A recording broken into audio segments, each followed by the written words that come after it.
Hey everyone, Matt Thomas here with your Teenage Mind Moment of the Week. I want to talk about how the teenage brain is wired. And so, to not get all technical and to put everyone to sleep, I'll kind of glance over the technical brain stuff.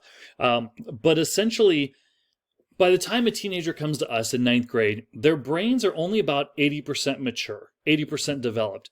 And the part that is developed is kind of newly developed, right? So, it's not, to use the technical term, the wiring is the thinnest. So even the skills they do come in with aren't necessarily the strongest skills, right? They're still in development as well. Unfortunately, what we ask students to do in high school really does require that 20% of the brain that is not yet developed, not yet matured. A lot of it is the long-term analysis, long-term thinking, significance, why a person does this, why a person does that, characterization, things like that. So if essentially a teenager, they don't have a lot of control on what they do always, right? They don't have a reason for why they don't know a reason for why they do things. So if a parent, if a teenager does something and the parent goes, "What were you thinking?" Or "Why did you do that?" Or "Did you not think of the consequences before you did that?" A very valid response from a teenager is no, or "I don't know," or "I didn't think about that." And they're telling the truth because that part of the brain isn't necessarily developed yet, or definitely not fully developed. The brain does develop from back to front. And so the frontal lobes, the part that's really required for long-term impact, for characterization, for analysis, things like that, that part is kind of the last to be developed. So the frontal lobes, they're responsible for perspective memory. They're the ones that kind of require, if I do this, then that will happen. They're the ones that's required, for remembering things long term. It's the part of the brain that focuses a lot on consequences, analysis. And that doesn't necessarily develop a lot between the ages of 10 to 14. From 6 to 10, it like skyrockets, right? It really does blossom, really does develop a lot. 10 to 14, not so much. It really slows down.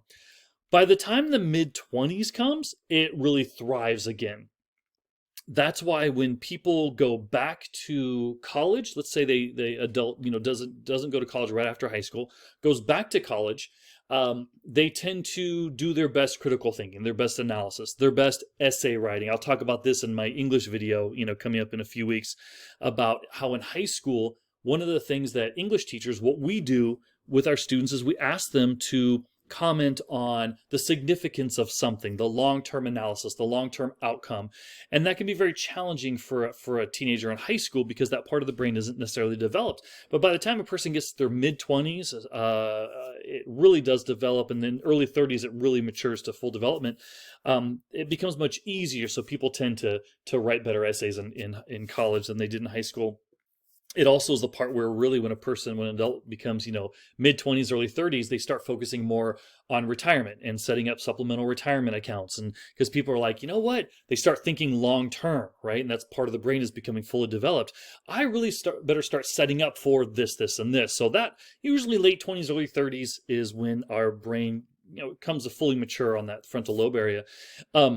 So Jensen says the ability to remember to do something is simply not keeping up with the rest of the teenager's growth and development. I like to use this example as my personal bubble of development example. So when you're a child, you have a very small personal bubble of development, meaning really everything that's right in front of you is what you focus on. So if a child has a ball and someone takes that ball away, the child's probably going to cry because the ball is everything to that person. When a person becomes a teenager, their personal bubble of development expands a bit, right? To start taking other people into account, to start thinking of other things. So if a teenager is holding a ball and someone takes it from them, the teenager might not cry. They might get mad. Why did that person do that? Right? But maybe not cry. When an adult, when a person fully matures, becomes an adult, their personal bubble of development really expands to take in other things into account. All these things we have to juggle, right?